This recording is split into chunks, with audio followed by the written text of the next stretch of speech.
Hey there, I'm Keith Lee, and I have exciting news for you. My business, American Retail Supply, was named the best small business to work for in Washington State by Washington CEO magazine. But why is that exciting for you? I've since sold that business and now I work exclusively with business owners, showing them how to become a best business to work for. In this short video, you'll get an introduction to a new management system that you're going to love. I can guess what you're thinking now. The boss has been to another seminar, and here we go again. I'll just smile, nod my head, and look like this is the best thing since sliced bread, but I know this too will pass. But this is much more than that. You know the value of your owner's time, and he has already invested a significant amount of time, so I'm pretty darn sure this is permanent change that you're going to love. The system was developed by me. It's called the Make You Happy Performance Management System because it makes customers happy, the owner happy, and it makes you happy. Shortly after developing my performance management system, my wife, Patty, and I had a friend over for dinner. That's not us in the picture. We're older than that. My wife had told the friend that I'd been to Florida and Michigan giving presentations on my system. So she said, "Tell me about this management stuff you're doing." She was retired from Boeing, and I knew they did performance reviews. So I asked, "When you were at Boeing, you had performance reviews, right?" She rolled her eyes and said, "Yes." I asked, "What did you think of them?" She replied, "They sucked." You need to understand that Mary is one of those people who wouldn't say the S word if she had a mouthful. So I knew I had the title for my first book on performance management. Performance reviews suck. I speak to a lot of groups, and I often ask, how many of you have been on the giving or receiving end of a performance review? Most of the people in the room raise their hands. Then I ask, how many of you like performance reviews, think they're motivating, and that they lead to the results the organization wants? Once in a while, a hand or two will go up, but most often, no one raises their hand. Shortly, you'll discover why performance reviews not only suck, but are counterproductive, and then you'll be introduced to personal development interviews, PDIs. Just listen to what they're called, performance review or a personal development interview. If you're on the receiving end, which would you prefer, being reviewed in hindsight or being developed? What if you're a manager? Which would you rather do, review someone in hindsight or develop them? Which would be more rewarding and get better results, reviewing someone or developing them? I only work with business owners who are dedicated to developing their staff. Performance reviews are like trying to drive your car by looking in the rear view mirror. As a parent of a teenager, can you imagine getting the performance you want from your child by having an annual performance review? How about every 6 months? Quarterly? But you may be wondering if you really need a performance management system and what this means for you. Think of it this way. Let's imagine that you're driving a car and you want to be 50 miles down the road in an hour. It's important that you be there by a specific time, and you cannot go above the 55-mile-an-hour speed limit. There are no other detriments. All you have to do is drive. Your car is mechanically sound. You get in the car and you start to drive. You can do that, right? It's easy. All you have to do is average between 50 and 55 miles an hour, and you'll be there on time. Now let's assume before you start your trip, someone gets in the car, takes out the speedometer and the odometer, and you don't have a watch. They remove the radio and take down all the signs along the way. They've taken away your feedback system. And you know this road is notorious for having the most effective speed traps anywhere. Now how do you feel? Do you feel the anxiety and frustration? That's the same frustration you feel when your manager says, go get those goals, but with no supporting system in place to make sure you're getting the feedback and taking necessary action to get you there.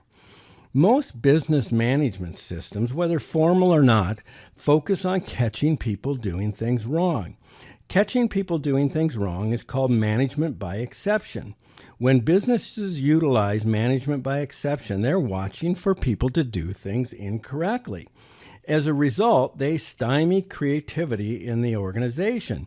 If every time I do something wrong, the boss catches me, but he doesn't catch me when I'm doing something right, then I fail to take steps out in front and really help the organization by using my creativity. When employed properly, an effective performance management system permeates the organization with a philosophy of catching people doing things right. When we start catching people doing things right, we encourage empowerment. People start to do things in the business. Productivity improves on an ongoing basis. And the improvement doesn't just come from the managers, but from the entire team and managers interacting with each other. The business is flooded with a motivating environment. The second benefit that comes as a result of an effective performance management system is that you create a learning organization in which people are working together. People like to work where they have the opportunity to grow and learn. Management in many businesses is described as cops, naysayers, devil's advocates, or slave drivers. That's an old management style, and it didn't work back then, and it certainly doesn't work today. In this new management style, your manager is seen as a coach, a facilitator, a developer, a motivator. We talked about this a bit earlier. The key to an effective management system is having an effective feedback system. You will each have goals and objectives, but it doesn't stop there. That would be like driving those 50 miles with no feedback system. You and your manager will create strategies and tactics that will help you achieve your goals. You'll meet with your manager at least once a month, one-on-one, so that they can get the feedback on those goals and the manager can help you accomplish them. It's a complete system. You use this type of system every day. When you drive to a morning meeting, you use this system. You set a goal of getting to the meeting on time. You develop strategies and tactics. You get to bed on time. You set your alarm to be ready to leave by a certain time.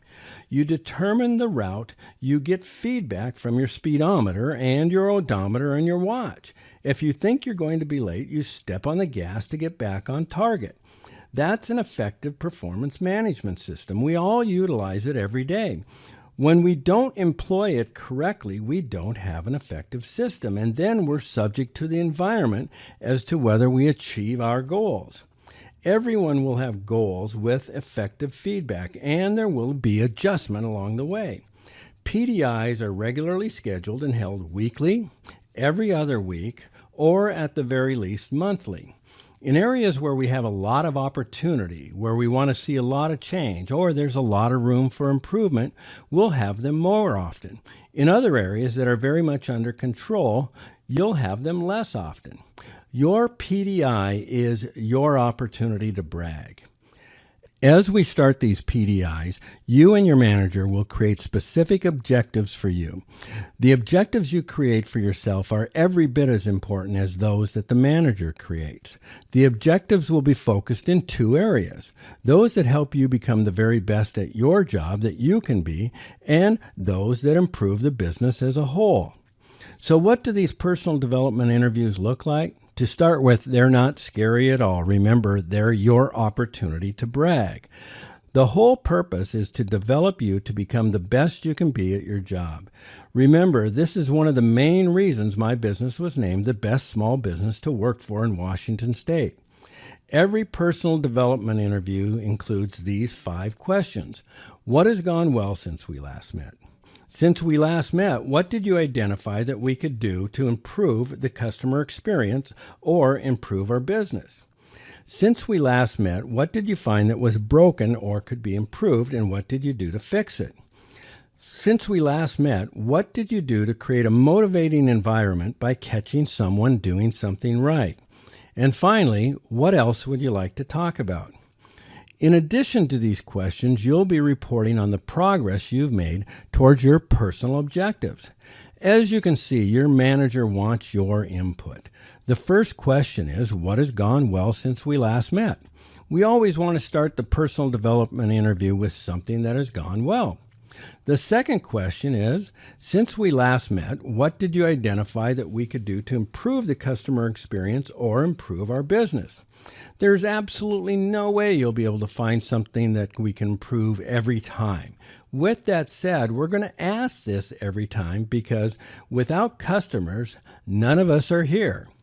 We never want to forget that there is only one boss, and whether a person shines shoes for a living or heads up the biggest corporation in the world, the boss remains the same. It's the customer. She is the person who pays everyone's salary and decides whether a business is going to succeed or fail. And she doesn't care if a business has been around for 100 years. The minute it starts treating her badly or taking her for granted, she'll put it out of business. The boss, the customer, has bought and will buy everything you have or will have. She's bought all of your clothes, your home, your car, pays for your children's education and your vacation. She pays all of your bills, and she pays in exact proportion to the way you treat her. The man who works inside the big office building or plant might think he works for the company that writes the paycheck, but he doesn't. He is working for the person who buys the product at the end of the line. In fact, the customer can fire everybody in the company from the president on down, and she can do it simply by spending her money elsewhere. Some of the largest companies that had flourishing businesses a few years ago no longer exist. They couldn't or didn't satisfy the customer. They forgot who the boss really is. The third question is, since we last met, what did you find that was broken or could be improved, and what did you do to fix or improve it? Again, you won't find something every time, but we want to find things that can be improved so we can improve them. And we certainly don't want to hide things that are broken. If we hide them, they stay broken and make your job less enjoyable. We want to fix things. Since we last met, what did you do to create a motivating environment by catching someone doing something right? We want everyone to be looking for the positive. This doesn't need to be some earth-shattering thing you did to make someone's day better, but we want to all be picking each other up with something as simple as a thank you. And finally, what else would you like to talk about? Your manager wants to know what's on your mind. You'll have an activity log. You'll jot notes to remind you of what you've accomplished in each area. As I said, in addition to those 5 questions, you'll report on other things that you want to learn or improve on, or things that you want to accomplish.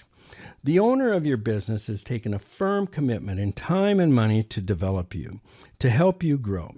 Your manager will be meeting with you shortly. Think about the things that you would like to see done in the business to improve the business, your job performance, or your enjoyment. What things could you be better at? What would you like to learn? What would you like to see change? And remember, above all, this is all about you.